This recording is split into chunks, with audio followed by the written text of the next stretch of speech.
Hello, welcome to the National Post Politics Bureau. I'm Stuart Thomson, the Bureau Chief here, and I'm joined by Aaron Wudrick, the Director of the Domestic Policy Program at Macdonald-Laurier Institute. And Aaron, you're going to help us deal with the government's online harms bill, which is designed to crack down on harmful content on the internet. First of all, thanks for being here. Oh, thanks for having me. First, I think we should talk about the reaction to this bill, because at the Post in this bureau, we were expecting a more controversial bill. It's not without its critics, but it seems like maybe the critics are less fired up than we expected. Is that your read on this? Yeah, I mean, let's remember this is not the first kick at the can with this. There's been several iterations of this bill, a lot of criticism, including from people that they probably expected to hear praise from. So I think that's reflected in this bill, and I think they deserve credit for that. They've recognized that there was a sort of across the spectrum concerns about their previous efforts, and they've got rid of most of the excesses of those concerns in this version of the bill. Okay, and let's just talk about a really fundamental question here. A lot of this stuff, harmful content on the internet, a lot of it's already illegal. Yeah. Do you think that this bill should exist? Do we need this? Does the nature of the internet necessitate a bill like this?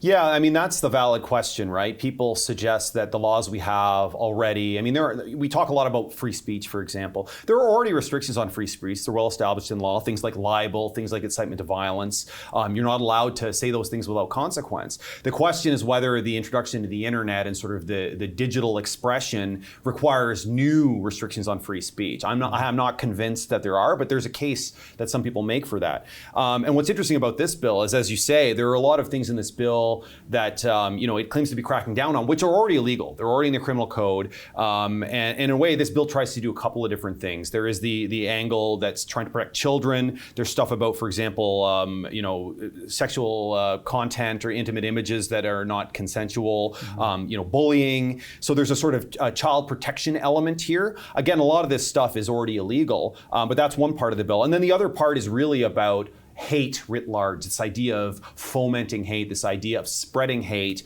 And that's where I think this bill starts to run into some serious trouble and ambiguity, and especially when it comes to kicking that stuff over to human rights commissions and tribunals. Yeah, well, let's get into that. Harmful content defined by this bill is something that incites violence, something that incites terrorism, bullies a child, sexually victimizes a child, induces a child to harm themselves, is intimate content without consent posted on the internet, or that foments hatred. Now, I know you were a little spooked by that last one. Can you explain why? Yeah, I mean, so first let's take the six that are fine, right? The first two in terms of inciting violence, inciting terrorism, these are already criminal acts. These are already well-established restrictions, nothing new here. The other four are with regard to children and children's protection. So again, 6 of those 7, I think most people can probably agree on. Fomenting hate, though, very, very tricky, very ambiguous. The definition that they include, because they do include a definition that they want to amend in the criminal code, it says something like, it has to be stronger than dislike or disdain, but again, very ambiguous what that means. It also has an exception saying that just because something belittles or mocks or this kind of language, that doesn't necessarily mean it meets the definition. So a lot of subjective words here, and the concern is that if, for example, we're going to make platforms responsible or liable for this, or individuals even, people are going to, if they don't know where that line is, there's going to be this tendency to self-censor and to err on the side of not saying anything at all. Some people think that's great. There'll be less sort of harmful content, but now you're chilling expression writ large. And I still think freedom of expression matters in this country. And we should be concerned about rules that are ambiguous or overbroad. Yeah. So you talked about the human rights commissions. Yes. That's something I think that will definitely spook a lot of conservatives out there. We used to have these. In 2013, it was removed, Section 13 of the Human Rights Act. So I guess the question is, if you were around, I think you and I are about the same age. We remember when Maclean's was hauled in front of one of these commissions. Ezra Levant, was brought in front of them several times. I think conservatives at the time felt like they were being targeted by these commissions. Do you think that because there's a higher bar now for hate in this bill, do you think those concerns are gone, or do you think that we're likely to see those again? I think if you want to give the government the benefit of the doubt, this is a good faith attempt to avoid the repeat of that exercise and to make the threshold higher. I'm not sure that's going to make much of a difference. The fundamental challenge with some of these tribunals is that they are, for lack of a better word, kangaroo courts. I mean, the difference that a lot of people may not appreciate between some of these tribunals and courts is that courts have clear rules. They have rules of evidence. You have to prove things. You have a right to know who your accuser is. None of these things apply with tribunals. They're kind of this weird halfway space where they're meant to deal with issues that governments know they can't pass laws or criminalize them, but there's also something kind of icky or not good, so we want to have this forum where people can bring their concerns. I see it almost seems like a political attempt to reconcile what they know they can't make illegal, but that they don't just want to shrug off and signal to people is no big deal. And a lot of the nasty stuff that happens on the internet falls under this. But I just worry that they're opening the door, especially by allowing easier right of action and by allowing these tribunals to offer cost awards. They're going to be effectively incentivizing complaints. And I think they may be surprised. They may get an absolute tsunami of complaints that just are going to open up a whole bunch of other can of worms.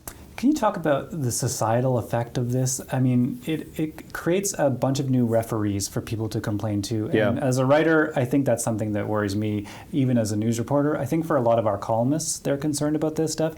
Yeah. But do you think that, instead of hashing these things out in the public forum, we're going to authorities now more than just having the actual debate? Yeah, I think it could backfire badly, right? I understand the sentiment that a lot of people have is they kind of want to sanitize public spaces because it's uncomfortable and it's ugly. My response to a lot of that is that you're kidding yourself if you think that you can stamp this stuff out. People will find ways to express it. If they can't express it in the public square, sometimes they'll go express it in dark corners where there's no one there to argue against them. I think that's even more dangerous. I think a lot of this comes down to self-restraint. I think, parts of this bill, for example, asking platforms to, act, responsibly and make best efforts and things. I think that's all reasonable. It's when we get into, if you think of how tense and hostile some debates get on the internet, you're essentially handing a new weapon to people that are upset to say, oh, well, I'm going to get you now, right?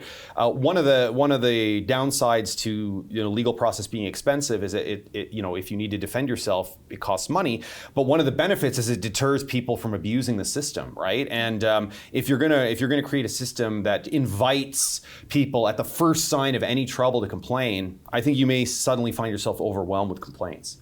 Okay, well, that's all we have time for today, but I'm sure we'll keep talking about this. Aaron, thanks for coming. Thanks for watching, and we'll see you next time.